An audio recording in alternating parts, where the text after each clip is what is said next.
Selamat sejahtera kepada Encik Rashid bin Bujang dan rakan-rakan sekalian. Saya Beatrice Lianda Anadian. Hari ini saya akan membentangkan tajuk tugasan saya, iaitu pemilihan kaedah pengajaran tata bahasa berdasarkan tahap penguasaan murid.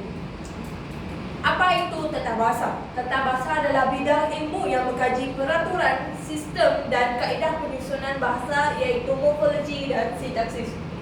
Apa kepentingan tata bahasa? Kepentingannya adalah untuk menyokong kejelasan komunikasi dan komunikasi lisan dan tulisan serta membantu pembinaan ayat yang betul.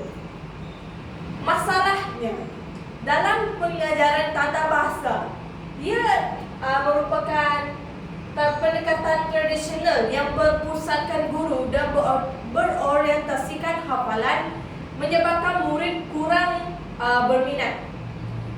Jadi solusinya adalah kita perlu memilih kaedah yang sesuai dengan tahap penguasaan murid untuk memastikan keberkesanan pipi. Jadi kaedah yang saya pilih adalah kaedah teori permainan bahasa. Kaedah saya ini berdasarkan 3 teori yang utama. Yang pertama adalah konstruktivisme sosial. Teori ini menekankan bahawa permainan menekankan interaksi rakan sebaya dan pembelajaran bermakna. Yang kedua adalah teori Stephen Krashen. Permainan membantu menurunkan efektif filter, iaitu tekanan murid melalui suasana santai. Yang ketiga adalah teori Levi-Gotsky, mengatakan bahawa teori permainan ini adalah memberikan kepentingan interaksi dan langsung perkembangan proksimal melalui kerja berkumpulan. Yang pertama adalah strategi murid tahap rendah, iaitu tahap 1 hingga 2. Yang pertama, kita perlu mengenali karakteristik murid tahap rendah. Karakteristik murid tahap rendah adalah mereka sering menghadapi masalah memahami konsep abstrak dan cepat hilang tumpuan. Jadi pendekatan mereka adalah lebih kepada penyampaian secara konkret dan visual dan berulang. Jadi aktiviti yang saya cadangkan adalah kotak beracun. Dalam proses ini, murid secara berkumpulan mereka akan mengambil kad gambar dari kotak dan menjelaskan gambar tersebut bahawa adalah kata gambar itu adalah kata nama ataupun kata nama am ataupun kata nama khas. Objektif aktiviti ini adalah untuk mengenal pasti dan membiasakan jenis kata nama. Hasil pembelajaran ini, murid tahap rendah lebih berani mencuba kerana ia lebih fokus kepada penglibatan daripada jawapan mereka yang betul, dan mereka kurang takut melakukan kesalahan. Yang kedua adalah strategi murid tahap sederhana, iaitu tahap 3 hingga tahap 4. Karakteristik tahap sederhana, mereka mempunyai asas tata bahasa, namun mereka perlu pengukuhan dalam pendekatan sebenar. Jadi pendekatan aktiviti permainan bahasa ini adalah mereka perlu aktiviti yang lebih yang mencabar, yang melibatkan penyelesaian masalah dan pembinaan ayat. Jadi aktiviti yang saya cadangkan untuk murid tahap sederhana adalah bina ayat berantai. Dalam proses ini, setiap kumpulan murid mereka akan menyusun kad perkataan untuk membina ayat gramatis dan menyambungkannya menjadi perenggan. Objektif aktiviti ini adalah untuk meningkatkan keupayaan mereka dalam membina struktur ayat yang betul. Jadi hasil pembelajaran mereka adalah dapat membantu murid melihat hubungan peraturan tata bahasa dalam wacana yang sebenar. Dan yang terakhir adalah strategi murid tahap tinggi, iaitu tahap 5 hingga tahap 6.